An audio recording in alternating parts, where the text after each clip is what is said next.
Of course, the scope of what I talk about is not limited only to skydiving.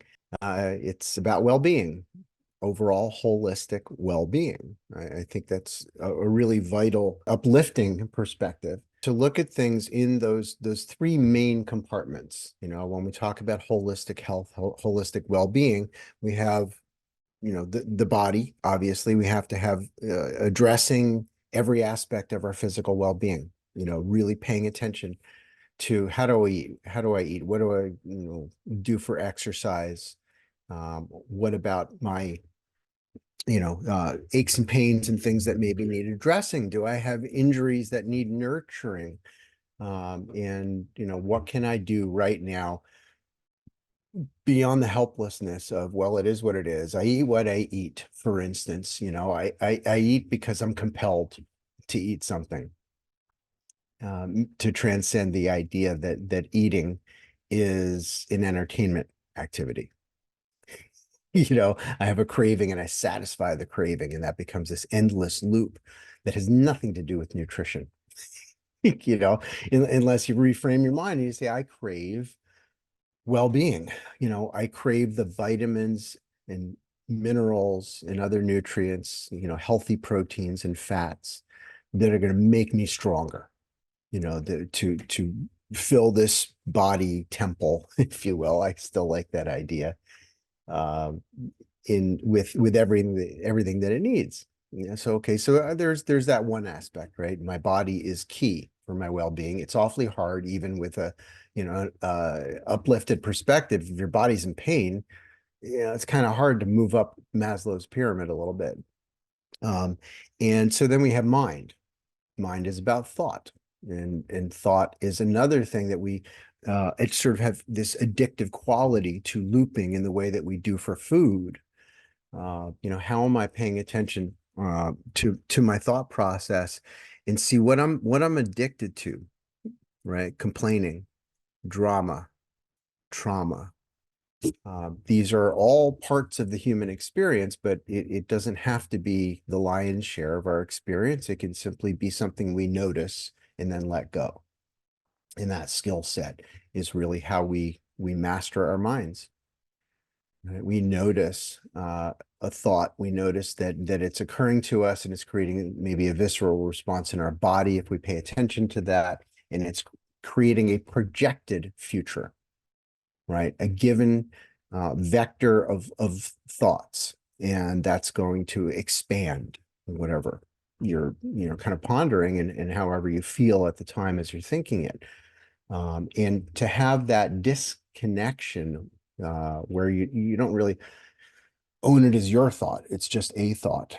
It's something that you have just a little bit of objectivity about. Then you can choose whether this is a mental path that you want to continue following or not. And that the discernment of the mind can come in those moments where you realize you're thinking a thought, and you've been thinking a thought for a while. You think it all the time. And then you sort of look underneath it. Is this valid? Is it true?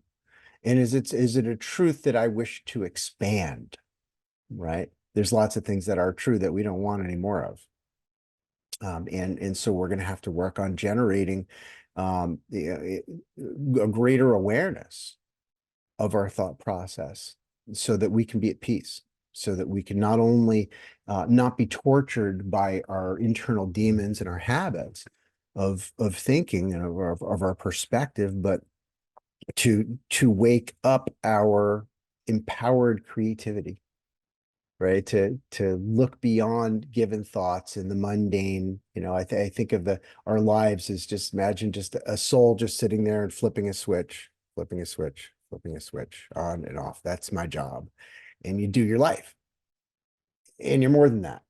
You're more than that mundane habitual pattern of predictable and therefore somewhat comfortable life, but it's not inspiring. That's not what we're for. I think the mind is meant to create. It's meant to expand what is.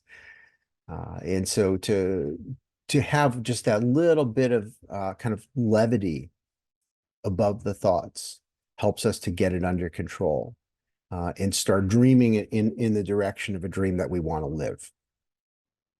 And so the mental component is key. And it works with the physical because the two talk to each other. There's an unconscious process where the body will get sick because the thoughts are sick. It becomes a symptom. The body is a symptom of the mind. And the last compartment is spirit. And people often, okay, it seems like most people just retreat as soon as you talk about that, because traditional religion has really been a turnoff for a lot of different reasons that I don't need to get into. You know what they are. But what's the cost of that? What's the cost of having a larger perspective on, for instance, consciousness? What is my consciousness? Where is my consciousness? Is it actually originating in my body? Am I alone in sort of a separate island of mind, or am I part of something? And of course, we can see very easily that when we tap into, for instance, something like the love of skydiving, that's easy to kind of get into. We all have a connection there. And we start a conversation about how much we love skydiving and why, the specifics of that. And we see this overlapping experience that we all have, that it's all in us and it's not separate, really.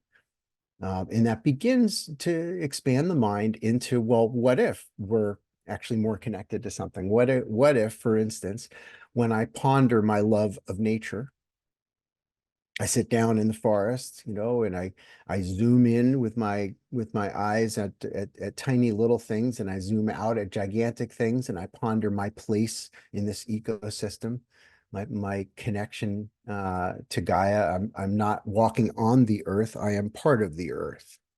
That perspective, that's spiritual. It doesn't have to be, asking the questions about life after death. It doesn't have to be the questions of about whether you believe in God or don't, or anything like that. But to feel a part of something helps us to feel like, we're not alone in the universe. And you frame it your way, and that's fine. It is what it is. But if we keep sort of zooming out deliberately into a place of connection, into a place of an easing of suffering from that larger perspective, where the relief comes in. I mean, I think that's what everybody needs. The biggest disease in the world is stress, and the simplest solution is within. It's not in a church. It's not in somebody who sort of walks the path of I'm a spiritual person, I'm a teacher, or whatever. It's from you.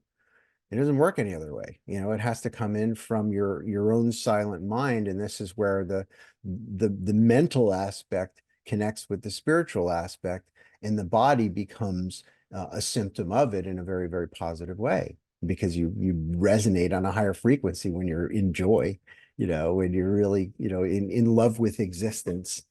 And all of that fights against the shrink back towards death, which is apathy, losing your pizzazz, losing that lively spark of being glad to be alive, to get up in the morning and go, hey, here we go again. That's just something new opportunity.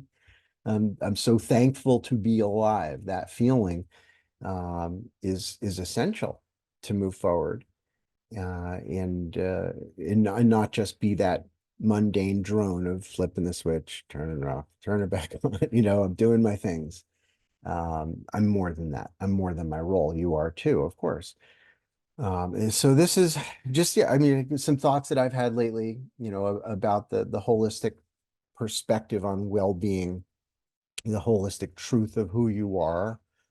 Um, Keep expanding in every direction, in all of it, so that your experience can be more, so that your joy can be more, so that your creativity can be more, so that your connection to other human beings because of your happiness expands.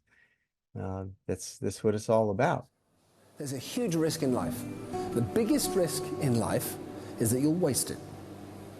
Is that you'll be 80 years old and kicking yourself saying, if only I'd done this, oh, I wish I'd done that. The biggest risk in life is that you waste your opportunity of living it.